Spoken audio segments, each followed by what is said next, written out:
Hello students, कैसे हैं आप लोग। आई होप सो कि अच्छे ही होंगे। आपके लिए फिर से एक मजेदार सेशन लेके आए हैं बच्चों। आज हम पढ़ने वाले हैं बाबा हुक की बातें, Hooke's law.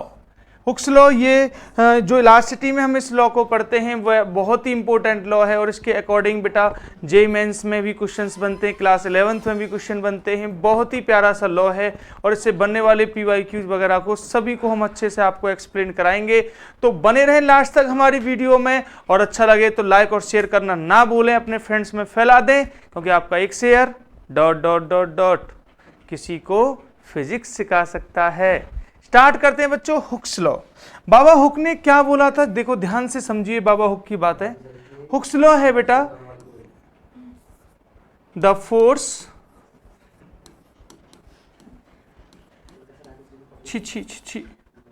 required to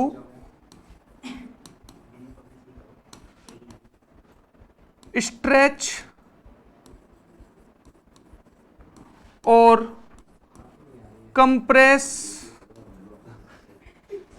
a body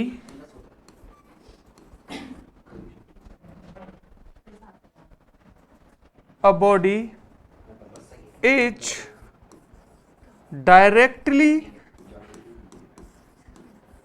proportional to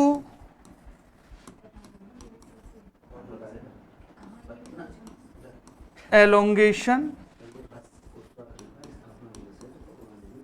और एक्सटेंशन।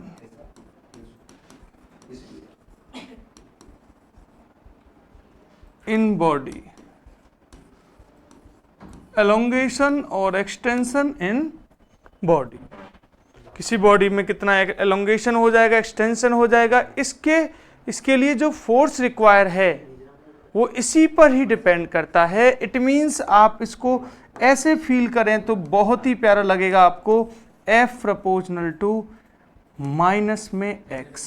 सर माइनस का साइन क्यों लगाया है? सर माइनस का साइन इस बात को रिप्रेजेंट करेगा कि भैया बॉडी जो है वो अपने आप में एलोंगेशन का, एक्सटेंशन का क्या करेगी, अपोज करेगी। वो नहीं चाहेगी कि उसमें एक्सटेंड किया जाए, मतलब उसको खींचा जाए, उसको एक्सटेंड किया जाए, ऐसा वो नहीं चाहेगी, तो उसका वो अपोज करेगी बेटा।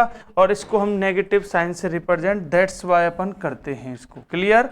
अब इस प्रपोजनल के साइन को हटा देंगे तो कोई कांस्टेंट लाएंगे। सर हम कांस्टेंट लाते हैं माइनस का kx। इस k को, k जो है सर इसको अपन फोर्स कांस्टेंट भी बोल देते हैं। क्या बोलते हैं बच्चों? इसको फोर्स कांस्टेंट बोलते हैं। आप जानते होंगे यही जो है वही आपका ये भी बोला जाता है, इसको यहाँ पर रिस्टोरिंग फोर्स भी बोला जाता है स्प्रिंग का। तो ये हुक बाबा ने बताया था सबसे पहले, वेरी मोस्ट इंपॉर्टेंट लॉ है, आप ध्यान रखेंगे। सर इस लॉ के अकॉर्डिंग एक और कहानी बनती है। इसी लॉ का वो ऑप्शनल है, मल्टीपल है, इसी का एप्लीकेशन है, उस बात को भी फील करेंगे। फटाफट से इसको क्या करना है आपको, मैंने आपको पहले ही बता दिया है, आपको इसका स्क्रीनशॉट लेना है। अब मैं आपको फील कराता हूं कि और क्या होता है। फिर नेक्स्ट लाइन से फिर हम इसके हिसाब से ये भी बोल सकते हैं कि according to this law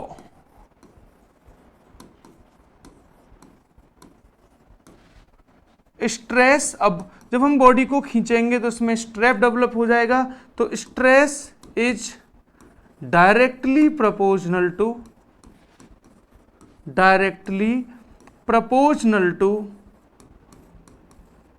strain. Stress is directly proportional to strain. It means that stress ऐसे बनाएंगे अपन, डायरेक्टली प्रोपोर्शनल का साइन बनाएंगे और यहां क्या लिखेंगे बच्चों, स्ट्रेन। सर इसको स्ट्रेन को उसके नीचे ले आएंगे तो स्ट्रेस अपॉन स्ट्रेन, और प्रोपोर्शनल के साइन को उठाकर कोई कांस्टेंट तो लाएंगे, तो here the constant will be capital E। Sir what is E here? Sir E is called modulus of elasticity. Modulus of elasticity, Baba hook ने अपना हुक लगाकर इस मॉडुलस ऑफ इलास्टिसिटी को बहुत अच्छे से फील कराया है। मॉडुलस ऑफ इलास्टिसिटी बेटा 3 टाइप्स के होते हैं, ये वेरी मोस्ट इंपॉर्टेंट बात है, आओ यहाँ पर आपको फील करा देते हैं इसके बारे में। सर ओनली 5 मिनट्स की कहानी है, तो बहुत ही इंपॉर्टेंट आपको समझाने वाले हैं, ध्यान से समझेंगे बच्चों। सबसे पहले यहाँ पर मॉडुलस ऑफ इलास्टिसिटी में एक तो आता है आपका यंग्स मॉडुलस, यंग्स मॉडुलस जिसे कैपिटल Y से रिप्रेजेंट किया जाता है। फिर आता है बेटा अपने पास बल्क मॉडुलस, इसे मॉडुलस ऑफ कोफिशिएंट इलास्टिसिटी भी बोल देते हैं, यानी वॉल्यूमेट्रिक इलास्टिसिटी बोलते हैं, कैपिटल B से रिप्रेजेंट करते हैं। और तीसरा है बेटा modulus of rigidity, modulus of rigidity मेरे बच्चों, प्यारे बच्चों, इसको हम शियरिंग मॉडुलस ऑफ इलास्टिसिटी भी बोलते हैं और इसको ईटा से रिप्रेजेंट करते हैं। एन की टांग को घसीटा, बन गया ईटा, ठीक है। तो ये अपने पास यंग्स मॉडुलस, बल्क मॉडुलस और मॉडुलस ऑफ रिजिडिटी, तीनों के बारे में आपको ध्यान रखना है। ये बाबा हुक ने ही हमें सिखाया था, तो वेरी मोस्ट इंपॉर्टेंट है, ये वाली बातें आप लोग ध्यान रखेंगे अच्छे से। अब बाबा हुक के इस लॉ के अकॉर्डिंग किस टाइप के क्वेश्चंस बन सकते हैं, आओ फील करते हैं।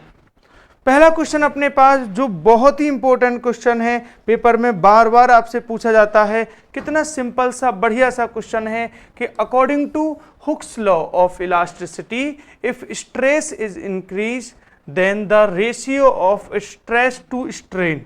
कितना सिंपल इसे रब ने बनाया है, ratio of stress to strain.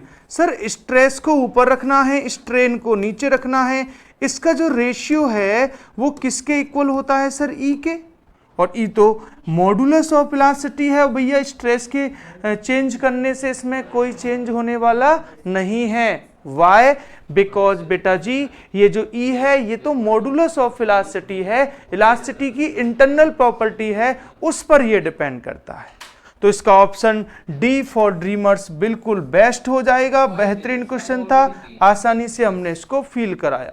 और नेक्स्ट क्वेश्चन हमारे पास है, when ever a material is loaded with elastic limits the stress is dash dash dash dash dash dash dash, रुक जा डायरेक्टली प्रोपोर्शनल टू स्ट्रेन। ओहो, अब के तो बी फॉर बॉर्डर आ गया, कोई बात नहीं।